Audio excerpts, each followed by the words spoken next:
bonjour. On va donc aborder aujourd'hui et expliquer un petit peu ce qui tourne autour de ce qu'on appelle des tests d'hypothèse. Bon, on m'a alerté plusieurs fois. Donc voilà, je vais donc faire cette vidéo-là qui peut-être, qui j'espère, comme d'habitude, sera vraiment utile pour l'information que vous suivez, quel que soit votre parcours. Ok? Donc dans une précédente vidéo, on a abordé tous les problèmes d'échantillonnage et les problèmes d'estimation. Donc on va utiliser donc ces résultats-là pour mettre en place ce qu'on appelle des tests d'hypothèse. Alors le principe, c'est celui-là. Donc imaginez par exemple une entreprise qui utilise donc une machine pour mettre par exemple, on va dire du café en sachet. Elle va empaqueter du café, des grains de café ou du café moulu, peu importe. Donc la machine, effectivement, elle peut effectivement avoir été réglée sur ce qu'on va appeler tout à l'heure une norme. Autrement dit, la machine est censée empaqueter du café à hauteur de 250 grammes. C'est-à-dire la norme, un paquet de café normal, c'est 250 grammes. Donc vous savez très bien qu'à un moment donné, il va falloir faire ce qu'on appelle un contrôle qualité et s'assurer que effectivement la production respecte bien cette norme. Autrement dit, la norme 250 grammes. Est-ce que la machine va débiter du 248 grammes, 252 grammes, etc., etc. Donc, elle va mettre en place ce qu'on appelle un test. Elle va donc tester le bon fonctionnement de la machine. Autrement dit, elle va décider à partir de quel moment, lorsqu'on va s'écarter de cette norme de 250 grammes, à partir de quel moment cet écart est dû à un problème technique. Autrement dit, n'est pas le fait de l'échantillonnage. Comment elle peut le faire? Autrement dit, vous savez très bien que la machine va débiter, donc à intervalles réguliers, le responsable de production va effectuer, il ne peut pas tester toute la production de façon continue, c'est très coûteux. Qu'est-ce qu'il va faire? Il va donc prélever de façon régulière des échantillons de paquets de café et il va effectivement les peser et trouver ce qu'on appelle la masse, on va dire le poids, pour faire simple, le poids moyen. Tantôt, il aura un poids moyen égal à 248 grammes, tantôt, il aura un poids moyen égal à 253 grammes, etc., etc. La question qui va se poser est celle-ci, la question qui va se poser pour lui. Est-ce que le fait d'avoir moins de 250 grammes ou le fait d'avoir plus de 250 grammes, est-ce que c'est le fait de l'échantillonnage ou c'est le fait du problème technique, autrement dit, un dysfonctionnement de la machine qu'il va falloir effectivement, auquel il va falloir apporter ce qu'on appelle un nouveau réglage pour effectivement la calibrer de sorte qu'elle de nouveau elle revienne à ce qu'on appelle une tendance qui est très proche de la norme, rappelez-vous, 250 grammes. Alors tout ce qu'on va dire là, bien sûr, s'appuie sur la théorie de l'échantillonnage. Pour ça, on va utiliser un vocabulaire. On va utiliser un vocabulaire parce qu'il faut vraiment bien le maîtriser. Donc la norme pour nous, ça va être combien? Ça va être donc M0 qui est égal à 250 grammes. Ça c'est la norme. Donc qu'est-ce qu'il va faire on va mettre en place, donc on va mettre en place un test. Pour parler généralement, première phase, mise en place du test. D'accord? On va donc tester deux hypothèses. On va d'abord tester ce qu'on appelle l'hypothèse que j'appellerai l'hypothèse nulle H0, l'hypothèse nulle H0, ou petit m, donc la moyenne, la masse moyenne ou le poids moyen est égal à combien? 250 grammes.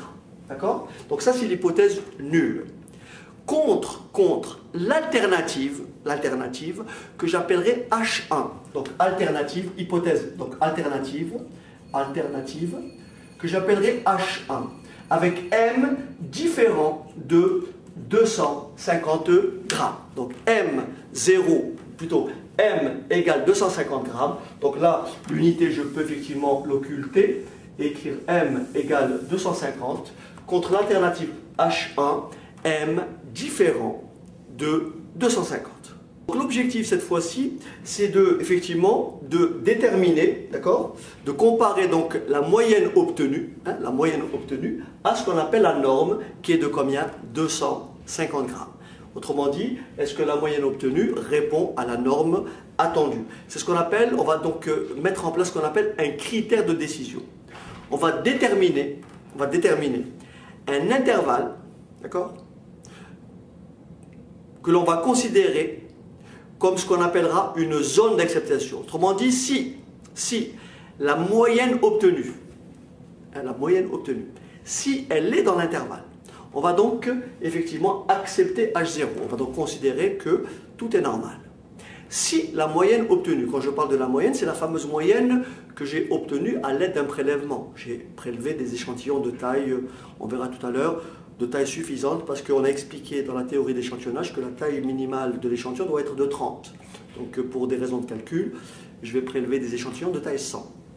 Et donc si le X bar, donc la moyenne de l'échantillon, n'est pas dans ce qu'on appelle cette zone d'acceptation, cette zone ne répond pas à ce critère d'acceptation, dans ce cas-là, on rejettera donc H0 et on va considérer donc que effectivement la norme n'est pas respectée, donc que le critère H1, autrement dit, on va considérer que le problème est plutôt technique et que la machine nécessite donc effectivement un réglage. Pour résumer, le critère, c'est de dire est-ce que on va accepter H0 ou est-ce qu'on va refuser H0. Et pour ça, on va donc déterminer ce qu'on appelle un intervalle I. D'accord? Un intervalle I très important. Cet intervalle I, il sera forcément centré. Cet intervalle I, il sera forcément centré en la moyenne. Ce qu'on appelle la norme ici, l'intervalle I sera centré autour de 250. Et donc on va déterminer l'intervalle I. Et une fois que j'ai prélevé mon échantillon, je vais calculer X1 bar, sa moyenne. Un moment plus tard, je vais calculer X2 bar. Et je vais comparer. Je vais dire, est-ce que X1 bar, vous ne le voyez pas, est-ce que X1 bar, n'est-ce pas, est-ce que X1 bar appartient-il à l'intervalle I? X1 bar appartient-il à l'intervalle I? Ou bien X2 bar appartient-il à l'intervalle I, etc., etc. Et c'est à la suite de ça que l'on prendra une décision d'accepter ou de refuser donc H0. Compris, comme c'est un test, on peut se tromper. On peut se tromper. C'est la raison pour laquelle il y a deux éventualités. On peut effectivement refuser H0 à tort. On peut refuser H0 à tort. Autrement dit, on peut donc refuser H0 alors que H0 est vrai. On peut refuser H0 alors que H0 est vrai. On appelle ça une erreur de première espèce. Donc refuser H0 alors que H0 est vrai. Il existe un deuxième type d'erreur. C'est l'erreur de seconde espèce ou de deuxième espèce. On va dire de seconde espèce. C'est donc ici, c'est accepter H0 à tort. C'est-à-dire que c'est accepter H0 alors que H0 effectivement est fausse. L'hypothèse H0 est fausse. Ça, c'est l'erreur de deuxième espèce, que l'on peut résumer par cet arbre-là. On peut résumer ça par l'arbre suivant. Donc, nous avons ici soit, donc ça c'est la réalité, vous avez donc soit H0, soit H1. D'accord? H0 soit H1, donc ici H0 est vrai. D'accord? H0, l'hypothèse H0 est vraie. Donc ici, H0, bien sûr l'alternative, H0 est fausse. D'accord? Donc possibilité, si H0 est vrai, là c'est la réalité. Donc ça c'est ce qui se passe en réalité. Et là c'est la décision qui va être prise. La décision qui va être prise. Donc, en supposant que H0 est vrai, il y a deux possibilités. Soit on accepte H0, soit on refuse H0. On refuse H0. Si on accepte H0, il n'y a pas de problème. Mais si on refuse H0 alors que H0 est vrai, on appelle ça une erreur de première espèce. Et il peut se poser ici la chose suivante. Vous avez donc l'hypothèse H0 est fausse. On peut effectivement accepter H0. Donc on accepte H0. Et bien sûr, on refuse H0. Alors, refuser H0 est fausse, on refuse H0, il n'y a pas de problème, c'est très bien. Mais H0 est fausse et accepter H0, ça s'appelle l'erreur de deuxième espèce. Nous, ce qui va nous intéresser, c'est bien sûr l'erreur de première espèce. L'erreur de deuxième espèce est un petit peu plus difficile à établir. Et cette erreur de première espèce, on va l'appeler tout simplement, on va l'appeler alpha. Le risque de se tromper. Hein? C'est pour ça qu'on dira, on va à chaque fois déterminer un intervalle avec un seuil de risque. Donc en général, alpha, ça sera 1%, ça sera 2%, ça sera 5%, ça sera 10%. Okay. Ce que je viens de dire peut être résumé par les probabilités conditionnelles suivantes. Regardez bien. Le risque alpha, donc risque de première espèce, c'est la probabilité de refuser H0, sachant que H0 est vrai. Ça, c'est l'erreur de première espèce. L'erreur de seconde espèce qu'on appelle bêta, c'est la probabilité d'accepter H0, sachant que l'hypothèse H0 est fausse. Ça, c'est l'erreur de seconde espèce. L'objectif, c'est d'essayer de limiter les valeurs de alpha et les valeurs de bêta. Autrement dit, l'objectif, c'est de se tromper le moins possible. Mais en réalité, là où on pourra agir vraiment, c'est-à-dire les calculs que l'on fera dans ce qui va suivre, on va s'intéresser, comme j'ai dit précédemment, à l'erreur de première espèce. Mais l'objectif, encore une fois, c'est de rendre alpha et de rendre bêta les plus petits possibles. Autrement dit, il faut essayer de les minimiser. Et on va donc passer à un test. On va s'intéresser d'abord, dans une première étape, à la moyenne. Et ensuite, on va s'intéresser à la proportion. Mais bien sûr, toujours à l'esprit, ce qu'on a fait dans le cours précédent. Alors, si on dit, si on a grand X, une variable aléatoire qui est définie sur donc un univers oméga, d'accord? Grand X est une variable aléatoire définie sur un univers oméga. Donc, d'espérance mathématique, donc petit m, d'accord? Inconnue. L'espérance mathématique petit m est inconnue. Et Descartes-type, donc moyenne inconnue, d'accord? Et c'est notre fameuse machine. Et Descartes-type sigma, d'accord? Descartes-type sigma, d'accord? Qu'est-ce qu'on va faire? Depuis cette population-là, on va prélever un échantillon de taille n, d'accord? On va prélever un échantillon de taille n sur lequel on va calculer bien sûr la moyenne x bar grâce à l'outil statistique. Comment on calcule x bar? On fait tout simplement la somme, n'est-ce pas? La somme des ni xi sur grand N. Hein? Calculatrice, on rentre les valeurs de xi, on rentre les valeurs de ni, puis on lui demande de nous calculer x bar, c'est-à-dire la moyenne. C'est une moyenne, on va mettre en place deux types de tests. On va mettre en place un test qu'on appelle un test bilatéral. Et dans une seconde phase, on va mettre en place un test qu'on appelle unilatéral. Bon, le mot bilatéral, il y a bi, uni, il y a un, donc ce sera très facile à comprendre. Alors, donc, première étape maintenant, on va commencer par le test bilatéral. Donc, on va tester une moyenne en utilisant un test bilatéral. Alors, première étape, il faut donc, phase numéro 1, mise en place du test. D'accord? Donc, mise en place du test. Mise en place du test. D'accord? Mise en place du test. Qu'est-ce qu'on va faire? On va tester l'hypothèse nulle. On va tester l'hypothèse nulle H0 avec M égale à M0. Rappelez-vous, M0, c'est la norme. Rappelez-vous les paquets de café mis en sachet, 250 grammes. On prendra un exemple numérique tout à l'heure. Donc là, je suis dans le cas général. Donc, hypothèse nulle, M égale M0. contre l'alternative H1, contre l'alternative H1, M différent de M0. Donc M égale M0 contre l'alternative H1, M différent de M0. Numéro 2, détermination de la zone d'acceptation ou de la zone ou de la région critique. Donc déterminer la zone d'acceptation de H0, détermination de la zone d'acceptation de H0. Ou bien, si vous préférez, le complément, c'est donc la zone donc de refus de H0.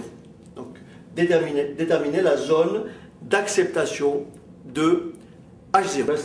La zone de refus, on appellera ça la zone critique. Donc, pour schématiser, ça donnerait quelque chose qui ressemblera à ceci. Vous avez effectivement ici votre norme, n'est-ce pas? Vous avez ici votre norme, donc on ne le voit pas très bien. Je vais remonter un petit peu, d'accord? Vous avez ici votre norme, M0, n'est-ce pas? M0. Vous avez ici votre zone d'acceptation. Et bien sûr, vous avez ici votre zone critique, votre zone de refus. Et bien sûr, l'intervalle est toujours un intervalle centré en M0, c'est-à-dire centré en la moyenne, centré en la norme. Et maintenant, on va considérer la variable aléatoire x bar qui associe la moyenne des valeurs observées dans l'échantillon. Donc x bar est une variable aléatoire. Donc x bar est la variable aléatoire qui associe la moyenne, d'accord, la moyenne des valeurs de grand X, d'accord, observées dans cet échantillon. Vous avez compris que, très important, par rapport au chapitre précédent sur l'échantillonnage, il est dit ceci: soit dans la population j'ai une loi normale, auquel cas la taille de l'échantillon ne pose pas de problème. Quelle que soit la taille de l'échantillon, j'aurai toujours la variable aléatoire x bar, n'est-ce pas, suit une loi normale de paramètre m, moyenne de la population, écart type de la population sur racine carrée de petit n. Autrement dit, ceci est vrai quel que soit n, dès lors que dans la population, dès lors que les valeurs de la population, dès lors que la population est distribuée selon une loi normale. Maintenant, qu'en est-il si dans la population, je n'ai pas cette caractéristique? Dans ce cas-là, pour que la population soit assimilée à une population infinie, autrement dit, on va donc considérer, très important, on va considérer qu'on a ce qu'on appelle des échantillons non exhaustifs. Autrement dit, on a des échantillons qu'on a prélevés, un prélèvement ou un tirage successif avec remise. Mais cette fois-ci, il faut absolument avoir un critère, c'est que dans ce cas-là, si dans la population, j'ai une population quelconque qui n'obéit pas au départ à une loi normale, alors il faut impérativement que la taille de l'échantillon soit au minimum égale à 30 pour que je puisse écrire x bar suit une loi normale de paramètres m, moyenne inconnue de la population, écart type de la population qui a priori est connu, sur racine carrée de petit n, qui est donc la taille de l'échantillon prélevé. Donc si au départ j'ai une loi normale, quel que soit n, ça marche. Si au départ dans la population je n'ai pas de loi normale, il faut impérativement que la taille de l'échantillon soit de taille suffisante. Donc mathématiquement, on démontre que petit n doit être supérieur ou égal à 30. On va dire, si H0 est vrai, supposition, hein, si H0 est vrai, alors Alors, x bar va suivre la loi normale, si h0 est vrai, va suivre la loi normale de paramètres. Attention, cette fois-ci, ce n'est plus m inconnu, mais la norme m0. Donc x bar suit la loi normale de paramètres. m0, écart type de la population, divisé par racine carrée de la taille de l'échantillon prélevé. Donc x bar suit la loi normale de paramètres m0, écart type sur racine carrée de petit m. Alors maintenant, on arrive à un point très important. Lorsque vous traitez de la loi normale, vous regarderez la chose suivante. En général, lorsque j'ai une loi normale de paramètre m écart type, j'ai une loi normale de paramètre m écart type, j'ai cette loi normale. Je fais un aparté, n'est-ce pas? Je fais un aparté. Vous savez très bien qu'on peut toujours déterminer un intervalle centré en m, tel que x est 90%, 95%, 99% de chances d'appartenir à cet intervalle. Comment je fais pour déterminer cet intervalle centré en m? Je pose l'opération très simple et j'écris. Admettons que je me fixe un intervalle. Je veux que x ait 4... Je prends un exemple classique. X, admettons que je veuille que x ait 95% de chances d'appartenir à un intervalle centré en m. Ça s'écrirait comment? Je veux trouver la probabilité de x compris entre combien et combien? Entre m moins h, h que je vais déterminer, et m plus h. Mais je veux que cet intervalle-là soit égal, représente 95% de l'aire totale de la courbe, sous la courbe. Donc je veux que ce x-là ait 95% de chance d'être là-dedans. Bien sûr, vous avez compris, je ne refais pas le cours sur la loi normale parce que ça me fait mouliner. Donc je pars du principe que ça, vous le maîtrisez. Si ce n'est pas le cas, je vous renvoie à d'autres vidéos qui expliquent un petit peu comment on fait pour changer de variable. Mais si vous passez de là à la loi normale centrée réduite, vous obtenez quoi? Vous obtenez tout simplement ceci, très important. Vous obtenez x moins la moyenne sur écart type, compris entre quoi et quoi? Entre m moins h moins la moyenne sur écart type, m plus h moins la moyenne sur écart type. Tout ça égale à combien? À 0,95. Tout ça égale à 0,95. M moins m s'annule.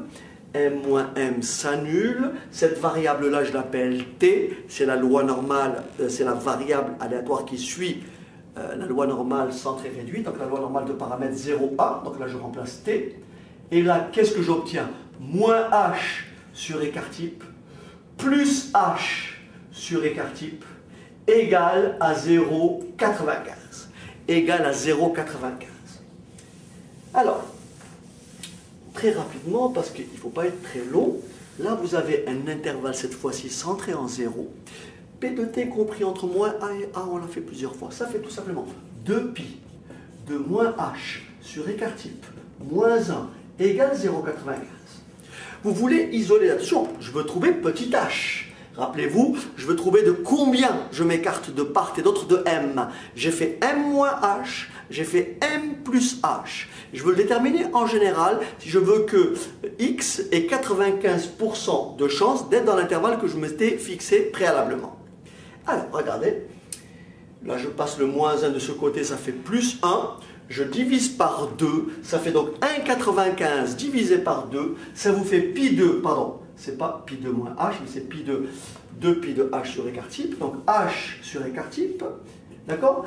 1,95 divisé par 2, ça fait 0,975, égale 0,975. Je prends ma table en lecture inverse. Et qu'est-ce que je fais?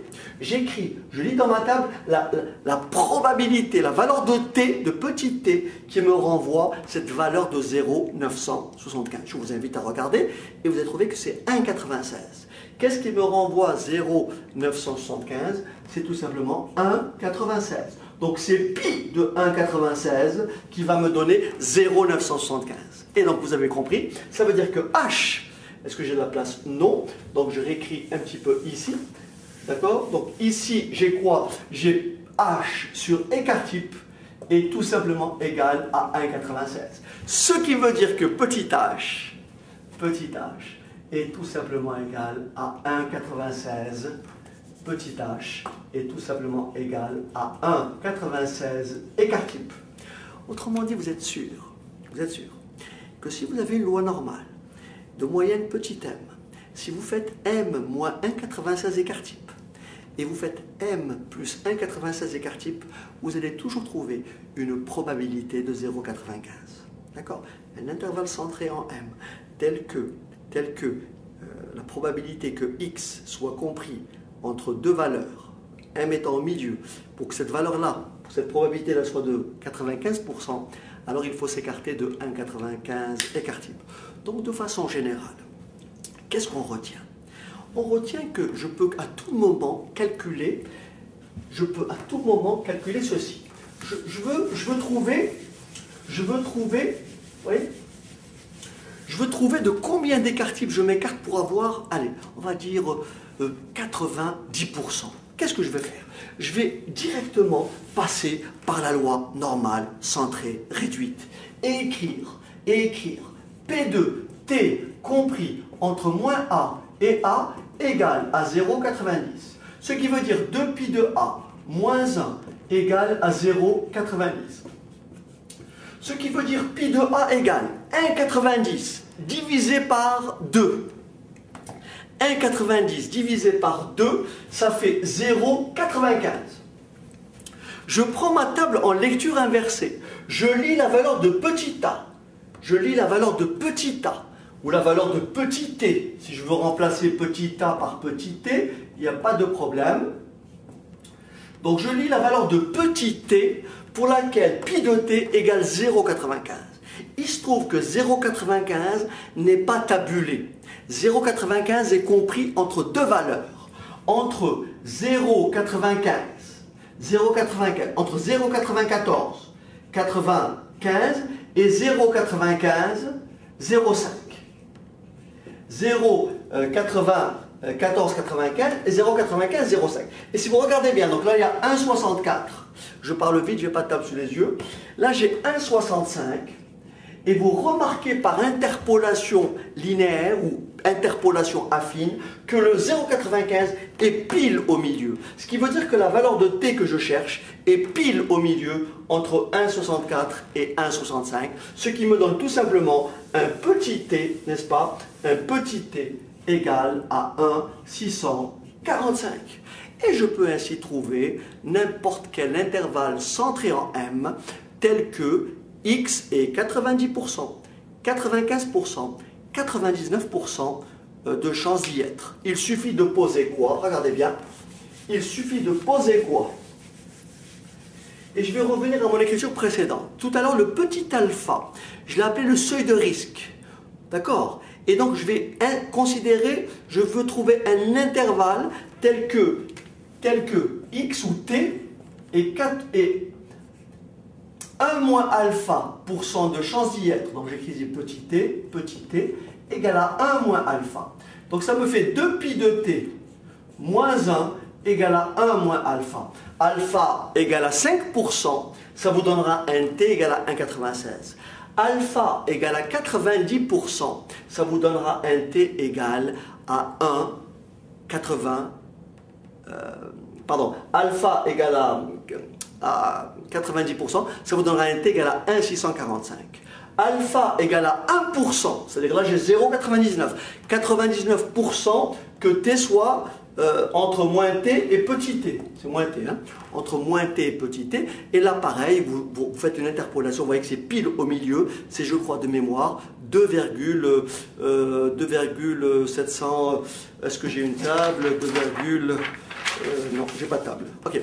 En tous les cas, vous regardez que la valeur à 99%, c'est une valeur qui n'est pas effectivement tabulée.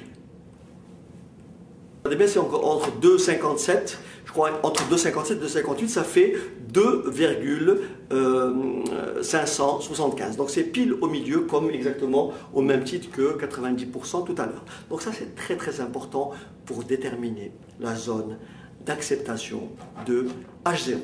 Donc on revient à notre question. Donc on a dit, si H0 est vrai, si H0 est vrai, alors, n'est-ce pas, alors, X bar, n'est-ce pas, la moyenne donc calculée dans l'échantillon prélevé, X bar, suit une loi normale de paramètres. M0 écart type sur racine carrée de petit n. D'accord. Donc, X bar suit la loi normale de paramètres M0 qui est la norme, écart type de la population sur racine carrée de la taille de l'échantillon prélevé.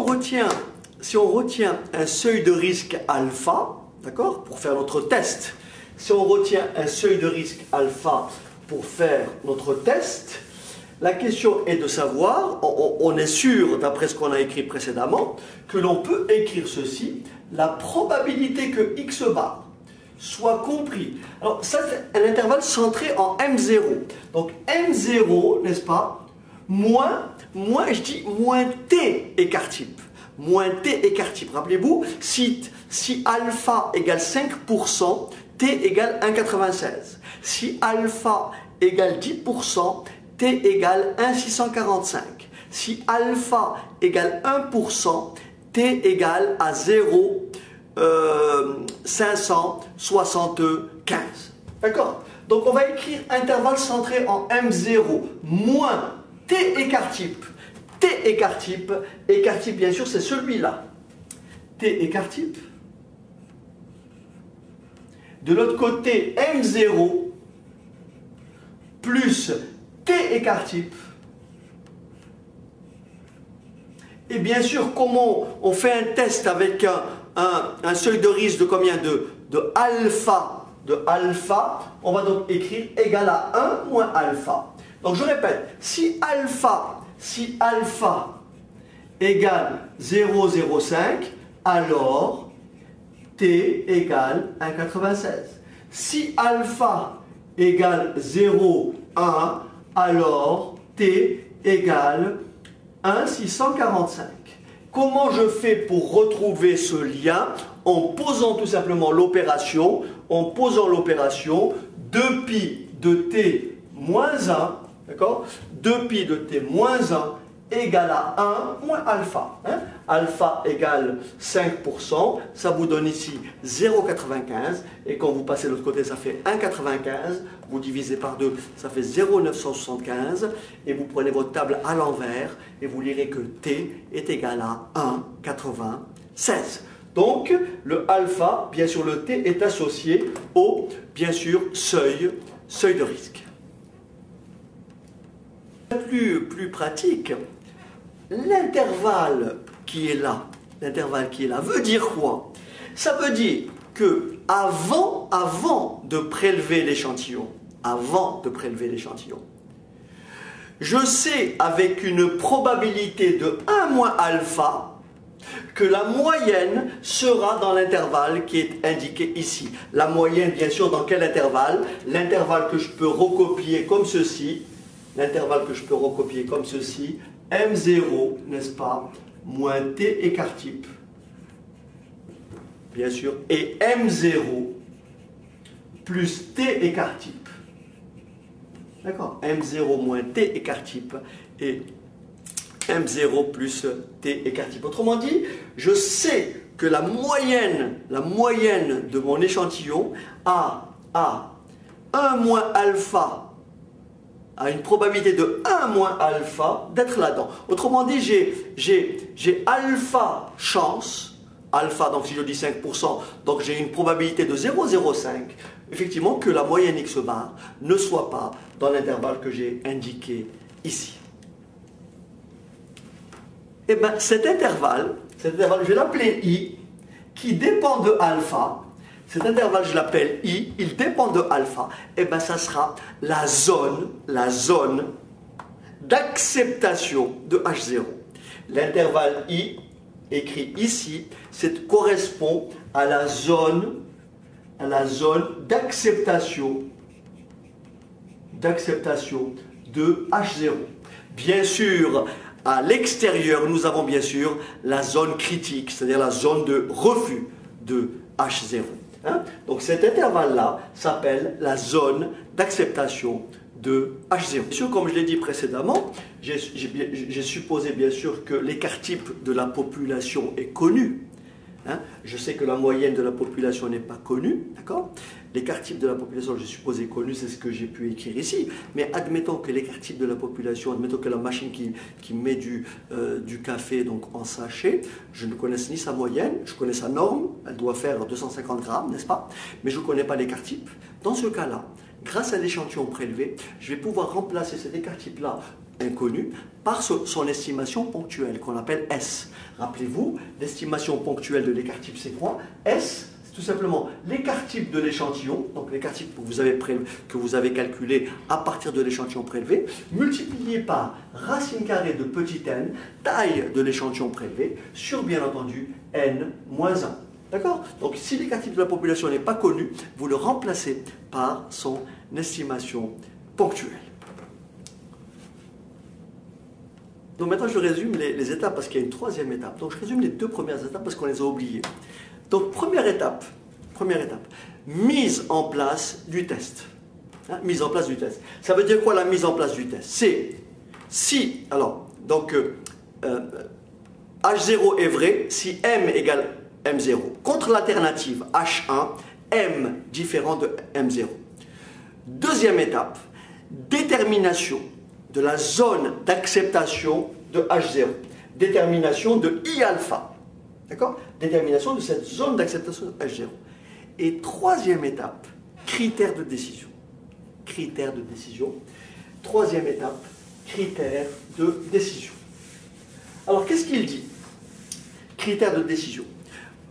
Vous savez très bien qu'on veut tester si notre machine, en général, hein, d'un point de vue pratique, est-ce que notre machine fonctionne normalement? Donc on veut prendre une décision. Donc quels sont les critères? Donc critères de décision. Critères de décision. Alors, qu'est-ce que je fais? Rappelez-vous, à intervalles réguliers, je prélève des échantillons. Admettons que je prenne le premier échantillon. Je calcule sa moyenne, x bar. Je calcule sa moyenne, x bar. Donc c'est une moyenne calculée physiquement. Je prends ma calculatrice, je dépouille l'échantillon, je regarde la masse de toutes les sorties, n'est-ce pas? Et je fais une moyenne et je trouve x bar. Alors vous allez dire ceci, ça c'est la zone d'acceptation de H0. Donc si x bar appartient à I, si x bar est dans l'intervalle, si x bar est dans l'intervalle, eh bien vous dites, on accepte H0. On accepte H0, c'est-à-dire l'hypothèse qu'on s'était faite est bonne. On accepte H0. Si en revanche, c'est logique, si x bar n'appartient pas à l'intervalle I, si x bar n'est pas dans l'intervalle qui est là, alors dans ce cas-là, on refuse ou on rejette H0. D'un point de vue technique, ça veut dire quoi? Ça veut dire que par rapport au seuil de risque que l'on s'est fixé, c'est-à-dire au seuil de risque alpha, 5%, 1%, 10%, par rapport à ce seuil de risque-là, on va accepter H0 si x bar est dedans, et on va refuser H0. D'un point de vue technique, ça veut dire que selon le test qu'on a mis en place, on peut considérer, bien que x bar ne soit pas égal à m0, c'est quasiment, on peut dire c'est théoriquement impossible, mais on va dire x bar, il vaut mieux que x bar soit proche de m0. Mais même x bar s'éloigne de m0, d'accord? On va dire que si x bar s'éloigne de m0, mais pas au-delà de ces bornes-là, pas au-delà de cet intervalle, alors on peut considérer que la différence qui existe entre x bar et la moyenne, la norme, elle est plus liée au problème de fluctuation d'échantillons. Donc ce n'est pas un problème technique. Mais en revanche, si vous trouvez un x bar qui s'écarte de la zone d'acceptation, donc qui est dans ce qu'on appelle la zone critique, et dans ce cas-là, vous dites, la différence entre x bar et la norme, elle n'est pas le fait de l'échantillon, mais elle est le fait d'un problème technique. Autrement dit, la machine a un souci, il va falloir effectivement procéder à ce qu'on appelle un réglage. Voilà. Et donc, bien sûr, vous faites ça à intervalle. Une fois que le test est mis en place, il faut bien comprendre ça, une fois que vous avez déterminé cette zone d'acceptation de H0, c'est fini. Vous la laissez de côté et à intervalles réguliers, le contrôleur, qu'est-ce qu'il va faire? Il va prélever donc des sachets de café, il va les peser et il va trouver X bar et il va regarder, est-ce que mon X bar est là-dedans? Est-ce que mon X bar n'est pas là-dedans? Si mon X bar est là-dedans, je continue, très bien, pépère, je travaille. Si mon X bar n'est pas là-dedans, il faut faire quelque chose, la machine est effectivement déréglée, donc il faut procéder à ce qu'on appelle une réparation ou un ajustement, etc., pour justement corriger cette différence qui n'est pas le fait de l'échantillon, mais qui est un fait technique. Voilà à peu près comment les choses se passent. Désolé de parler très vite parce que ma vidéo ne doit pas non plus dépasser un quart, donc je parle très vite. J'espère que vous suivez un peu mon raisonnement. Donc on peut résumer ça si on trace un petit peu notre courbe en cloche. On va déterminer dans ce qu'on appelle la zone d'acceptation de H0. Donc là vous avez votre courbe en cloche, la courbe de Gauss. Donc là vous avez M0. Rappelez-vous l'intervalle ici centré. Donc ici vous avez un intervalle centré en M0. Là vous avez bien sûr M0 moins T écart type. Et là vous avez M0 plus T écart type. D'accord?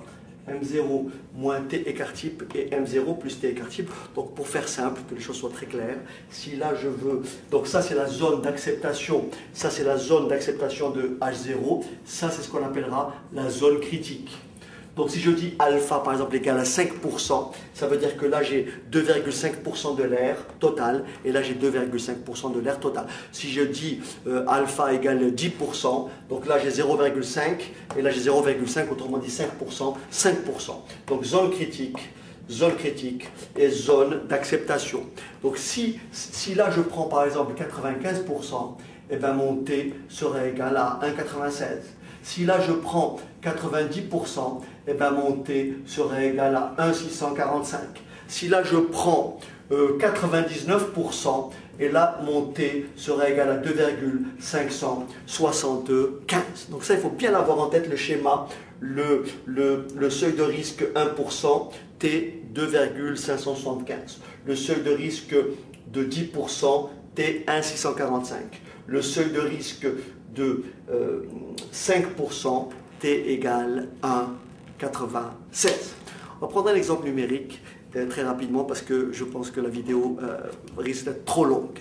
Je vais revenir à mon exemple de machine qui met du café en sachet, donc qui empaquette du café. Donc la machine normalement, elle est réglée pour avoir une norme de 250 grammes, n'est-ce pas? 250 grammes. Donc que va faire le contrôleur?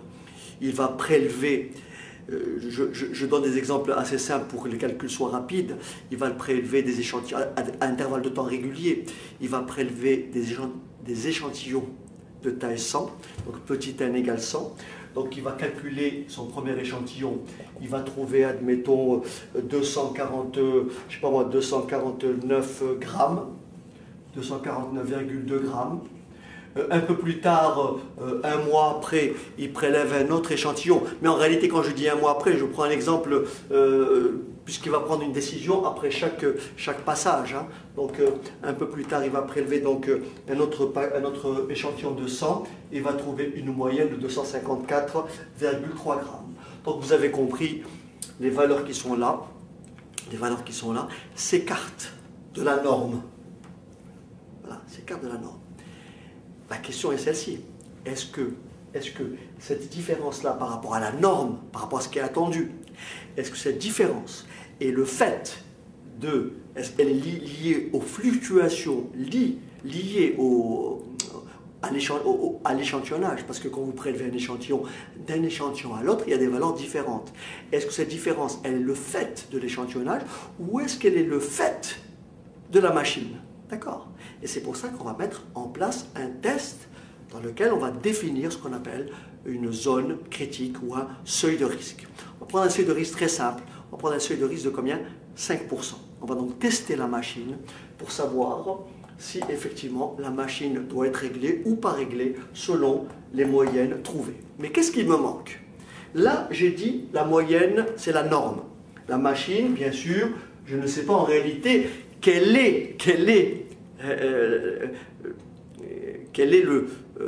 la masse moyenne des paquets fabriqués. Donc la moyenne M est inconnue. Pour faire simple, je vais supposer que l'écart type de ma population, donc l'écart type, donc dans ma population, j'ai un écart type égal à combien? On va faire simple, on va prendre 20 grammes. D'accord? Un écart type égal à 20 grammes et on va prélever des échantillons de taille 100. D'accord? On va prélever des échantillons de taille 100 et on va mettre en place un test bilatéral. D'accord? On va mettre en place un test bilatéral, bien sûr, avec un seuil de risque de combien? De 5%. Alors, qu'est-ce qu'on va dire?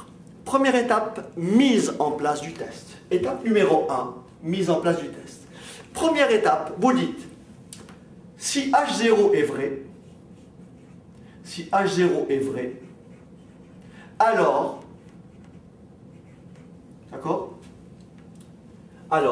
d'accord, si H0 est vrai, alors, donc, on va plutôt écrire, étape numéro 1, donc mise en place du test, on va dire, H0 est vrai, donc, soit H0, hypothèse nulle. Hypothèse nulle, H0, hypothèse nulle, H0. On va garder la même forme tout à l'heure. Hypothèse nulle, H0. Avec M égale donc à la norme, c'est-à-dire à 250. Donc hypothèse nulle, H0, M égale 250. Contre l'alternative H1, contre l'alternative H1, M différent de 250. Donc je répète, mise en place du test. D'abord, on va donc définir donc l'hypothèse nulle H0 contre l'alternative H1. D'accord? Deuxième étape, détermination de la zone d'acceptation de H0. Mais j'ai dit qu'on va établir donc un test avec un seuil de risque de combien? 5%. Rappelez-vous, un seuil de risque de 5%, je l'associe à un T égal à 1,96. Qu'est-ce qu'on va écrire? Donc, je ne l'écris pas. Hein. Étape numéro 2, détermination de la zone d'acceptation de H0. Et on va écrire quoi? Si H0 est vrai, alors X bar va suivre une loi normale. Laquelle? Loi normale de paramètres M0, 250. M0. D'accord? M0, c'était la norme, elle est là. Pardon, la norme, elle est là. M0, 250. Écart type de la population connue, 20. Divisé par la racine carrée de la taille de l'échantillon prélevé, j'ai prélevé une centaine d'articles. n est plus grand que 100, j'obéis au critère n supérieur à 30. Donc je calcule, ce qui veut dire que x bar suit tout simplement une loi normale de paramètre 250. J'ai fait ça pour avoir des résultats simples. Racine carrée de 200, ça fait 10. 20 divisé par 10, ça fait 2. Ce qui veut dire que x bar suit une loi normale de paramètre 250, 2. Donc si h0 est vrai, alors x bar suit cette loi normale. On va donc maintenant déterminer la zone d'acceptation de h0. On va déterminer la zone d'acceptation de h0. Donc là, je vais effacer et je vais l'écrire ici. Zone d'acceptation de h0. Et comme je veux un seuil de risque de 5%, je vais écrire I de 0,05. Ça, c'est une notation que vous pouvez effectivement, vous pouvez écrire tout simplement I ou faire une phrase. Voilà, donc nous avons quoi? Nous avons la moyenne, 250. Rappelez-vous, moins T écart type. Moins T écart type. Moins T écart type. Mais comme je veux un seuil de risque de 5%, le T associé à 5%, c'est 1,96.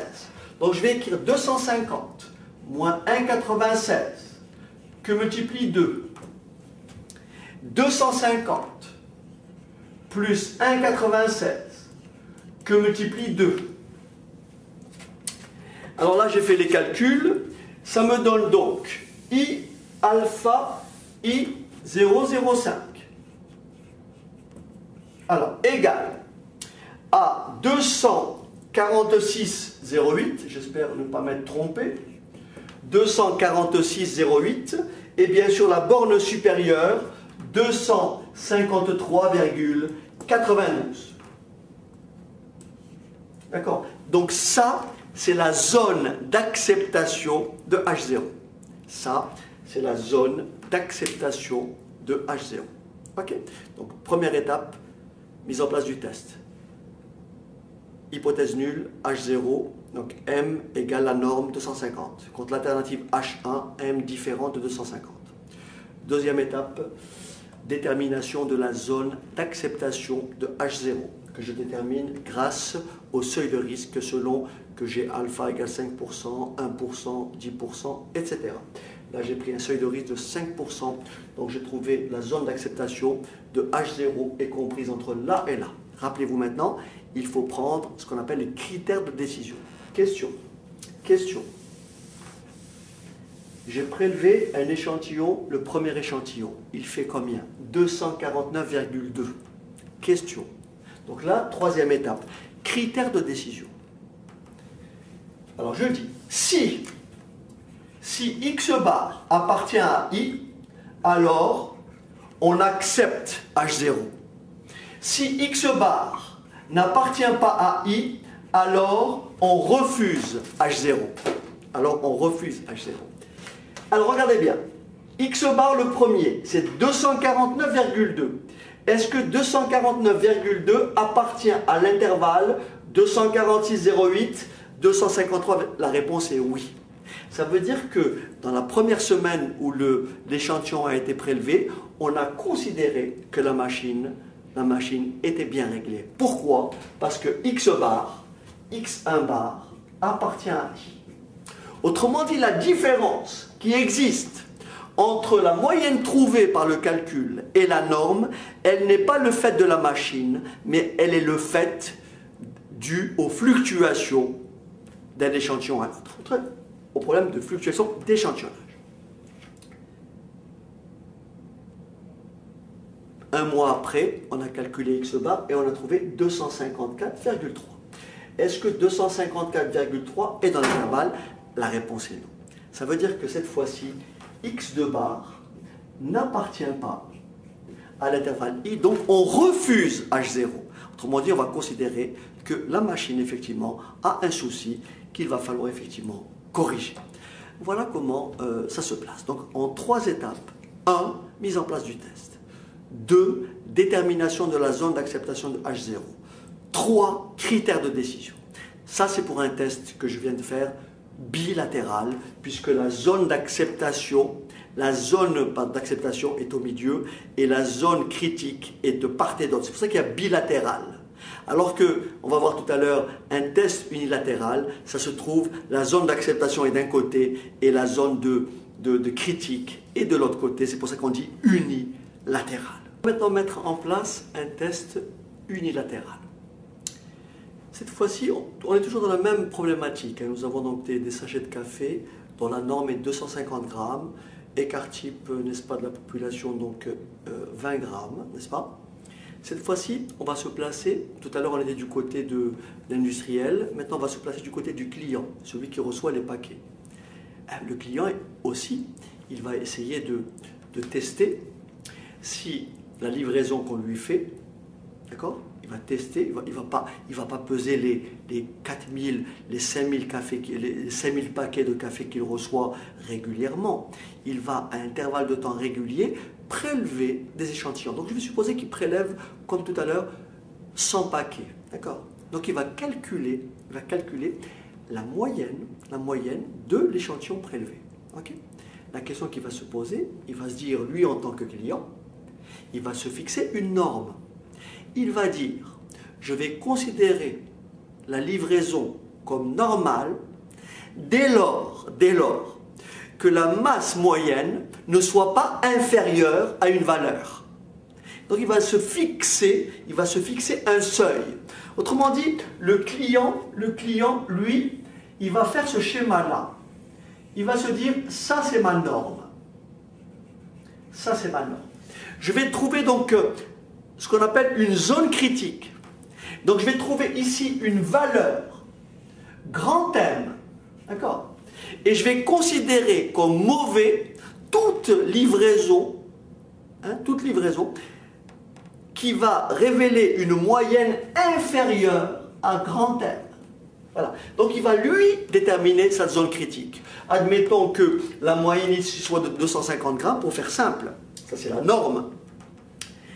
Il fait ses calculs et il trouve que grand M égale à, je ne sais pas moi, 244,8. Voilà. Donc là, c'est 244,8.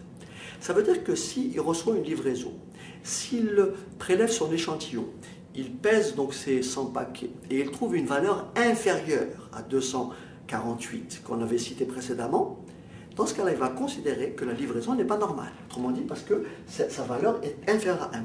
Il va considérer comme normale toute moyenne supérieure à grand M. Donc, il va déterminer ce qu'on appelle la zone d'acceptation de H0. La zone critique ici est la zone d'acceptation. Pareil que tout à l'heure, il va mettre en place un test. Donc, il va donc tester les hypothèses suivantes. Hypothèse suivante, hypothèse nulle H0, M égale à M0, c'est-à-dire M égale à 250. Contre l'alternative H1, M inférieur à 250. Donc là, le 250, en général, vous le remplacez par M0. Donc M égale M0 et M inférieur à M0. Quand j'ai parlé de test unilatéral, vous avez compris que cette fois-ci, dans le cas du test bilatéral, la zone critique, elle se trouvait de part et d'autre de la zone d'acceptation. Dans le cas d'un test unilatéral, la zone critique, elle se trouve toujours soit de ce côté, n'est-ce pas, soit de ce côté.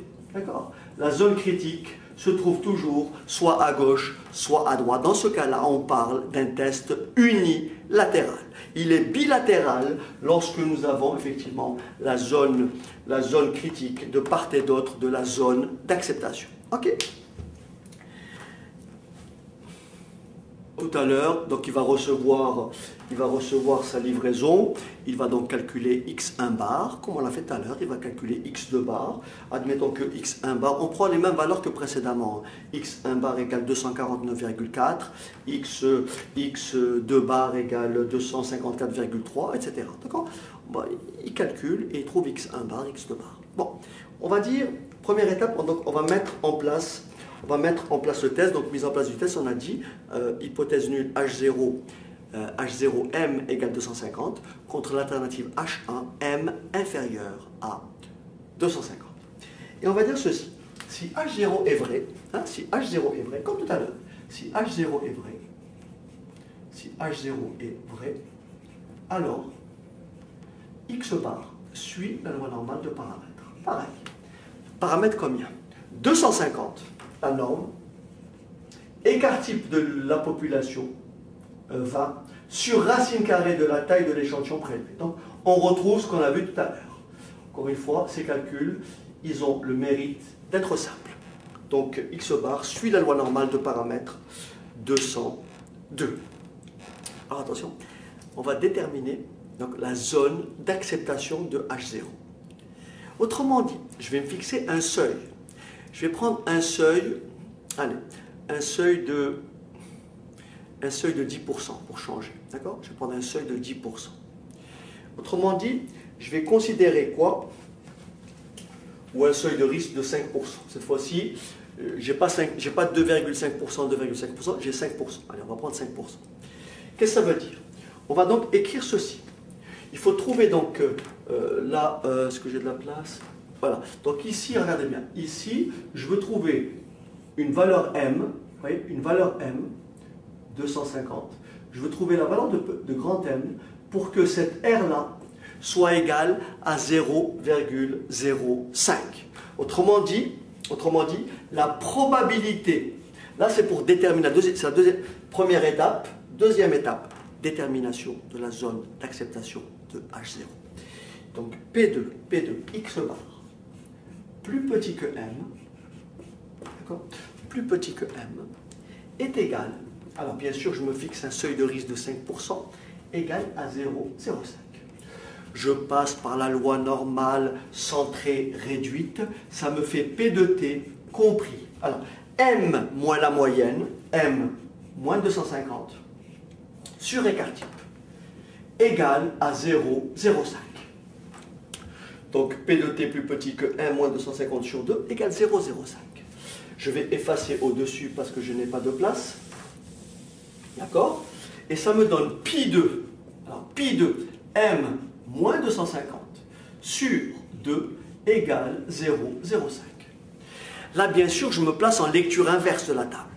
Mais il se trouve que cette valeur-là, 0,05, n'est pas tabulée. La table, elle commence à 0,5. Elle commence à une R égale à 0,5.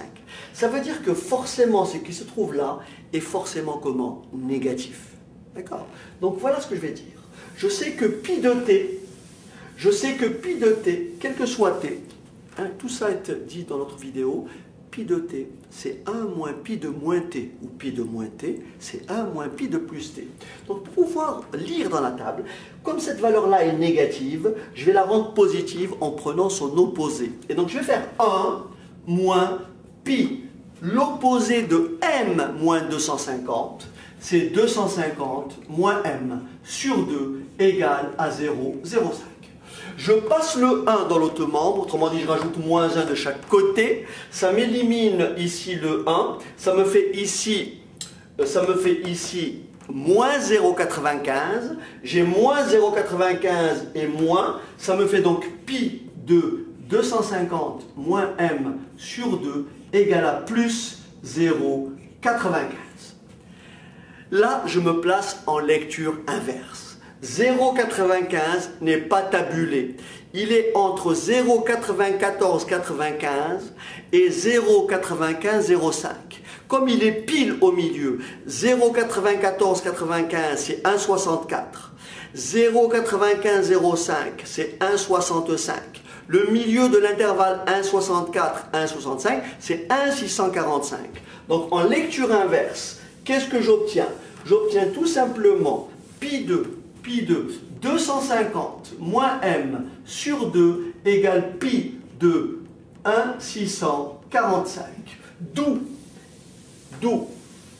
250 moins m sur 2 égale 1,645. On fait le produit en croix, on manipule tout ça. Si je ne me suis pas trompé, vous trouverez m égale 246 C'est-à-dire vous faites 2 fois 1,645, vous passez le 250, ça vous rajoutez moins 250 de chaque côté, ça vous fait moins et moins, et ça vous donne 246,71. Ça veut dire concrètement quoi? Ça veut dire que ma zone d'acceptation de H0, c'est quel intervalle? La zone d'acceptation de H0, cette fois-ci, c'est l'intervalle de 246,71 jusqu'à quelle valeur? Jusqu'à plus l'infini. Voilà, ça c'est ma zone d'acceptation. C'est toute cette partie-là, ma zone d'acceptation. Et la borne ici j'ai quelle valeur? 246,71. 246,71. Donc ça, c'est la détermination de la zone d'acceptation de H0. Et maintenant, troisième étape, critère de décision. Je prélève mon échantillon, je calcule sa moyenne, je calcule X bar. Question, si X bar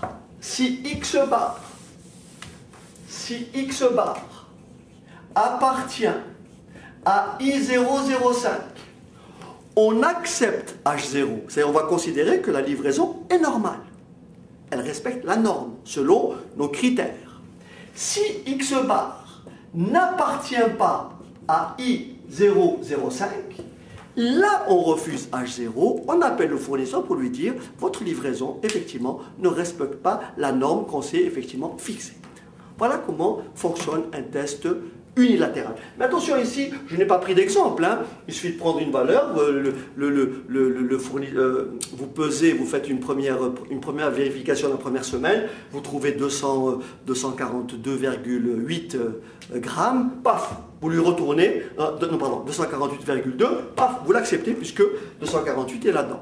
Un autre jour, vous trouverez 244,23 n'est pas là-dedans, vous refusez bien sûr la livraison, autrement dit la norme selon le critère que vous êtes fixé n'a pas été respecté. Donc c'est très important au départ, lorsque vous avez mis en place le test, vous avez choisi votre seuil de risque. Bien sûr, vous pouvez moduler le seuil de risque. Bien entendu, plus vous changez, quand vous prenez un test bilatéral, vous avez un seuil de risque de 5%.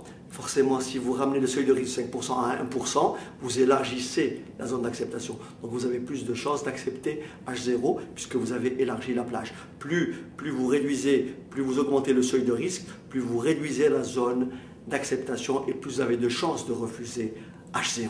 Voilà. Donc là, on peut, je ne sais pas si j'ai le temps, mais c'est vraiment, je ne sais pas, je vais essayer. On peut faire la même chose, bien sûr, avec une proportion. Avec une proportion, donc je vais parler très vite. Je n'aurai vraiment pas le temps de trop détailler, mais c'est le même principe. Simplement, il faut simplement se placer sur ce qu'on appelle l'échantillonnage d'une proportion. D'accord? Donc très rapidement, voilà ce que ça donne. Une proportion très vite, admettons que l'on s'intéresse, on veut tester une machine. Donc nous, on dit que notre machine, elle fabrique des articles. Et on va considérer les articles de qualité A comme respectant une certaine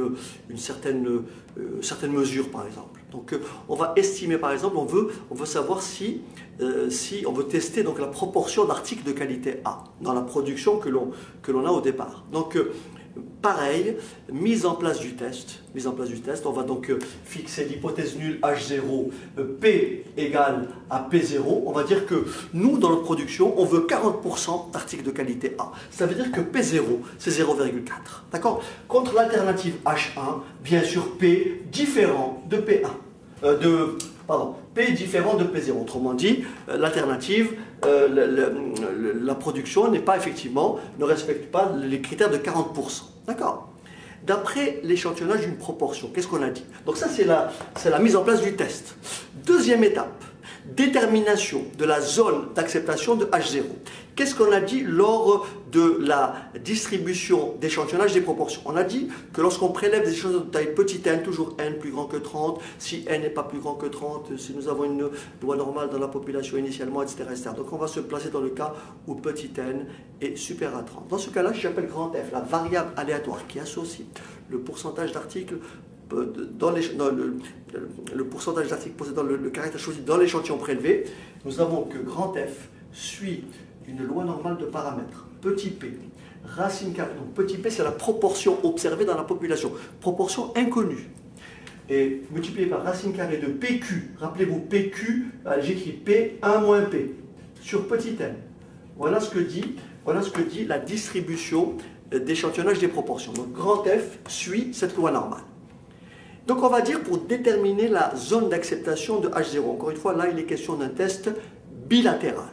Donc on va dire, si H0 est vrai, si H0 est vrai, si H0 est vrai, alors, d'accord, si H0 est vrai, alors, grand F suit la loi normale. De quel paramètre? Eh bien, P0, n'est-ce pas? Racine carrée de P0 fois 1 moins P0 sur N. D'accord?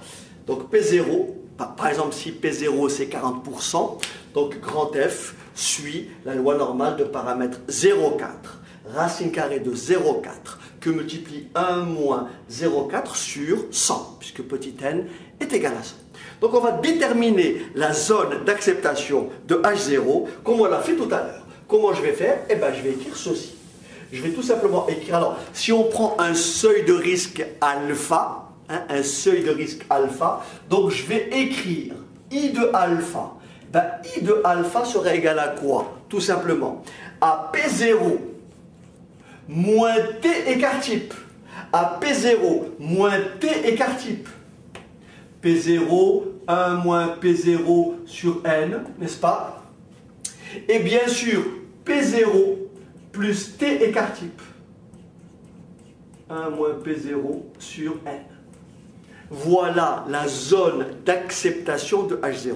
Autrement dit, si la norme c'est 40% d'articles de qualité A, et si je me fixe un seuil de risque de 5%, la zone d'acceptation, ça va être quoi? 0,4, 1,96, racine carrée de 0,4 fois 0,6 divisé par 100.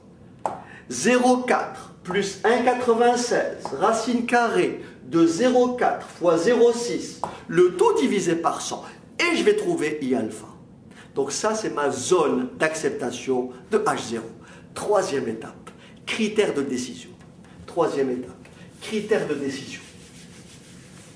Critères de décision, et on va dire ceci. Critères de décision. On va dire ceci. Si je prélève mon échantillon, je calcule la proportion d'articles de qualité A dans l'échantillon. Je vais calculer F1. Je vais calculer F2. Et je vais dire, si F1, si la proportion, c'est la proportion moyenne d'articles de qualité A dans l'échantillon, si F1 appartient à I alpha, alors on accepte H0. Autrement dit, la machine fonctionne correctement. Si alpha, si F1 n'appartient pas à I alpha, alors on rejette H0. On va donc considérer que la machine ne fabrique pas suffisamment d'articles de qualité A.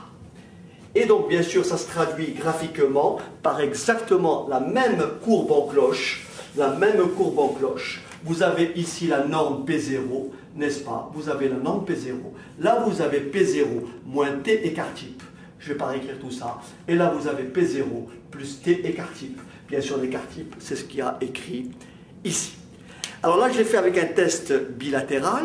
On peut faire la même chose avec un test unilatéral. Voilà, j'espère avoir répondu un petit peu à ce que vous attendiez, parce qu'on m'a formulé cette demande, donc comme elle a été répétée plusieurs fois. Voilà, donc j'espère que cette séquence est utile, et je vous dis donc à une prochaine vidéo. À bientôt.